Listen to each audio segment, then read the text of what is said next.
Hindi pa ganap na isinasara ng Department of Justice ang posibilidad na mabigyan ng immunity ang high-profile inmate na si J.B. Sebastian.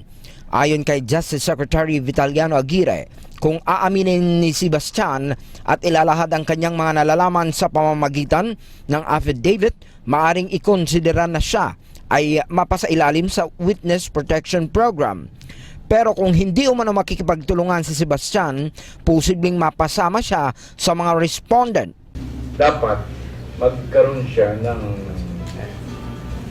statement, di ba? Before you could be admitted to the WPP ng Department of Justice, dapat meron kang i-execute na affidavit. And then from the affidavit which you are going to execute, i-assess ng Department of Justice. Pag okay ka, na talaga ikaw ay eligible for WPP, then bibigyan ka, ipapasok ka formally.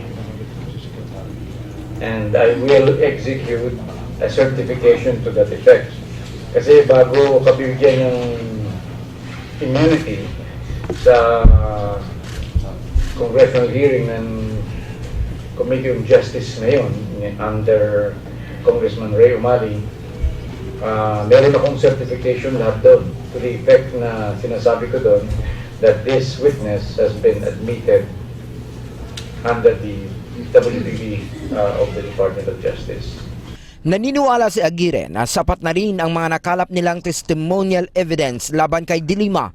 Ngayong araw na ito, ibibigay umano ng DOJ ang kopya ng mga nakalap nilang ebidensya sa NBI para masimulan ang investigasyon na ang layunin ay makapaghain ng formal na reklamo laban sa mga sangkot sa kalakaran ng iligal na droga sa Bilibid. Ricky Brosas, Radyo Inquirer 990, bayang nagtatanong, mamamayang nag-usisa.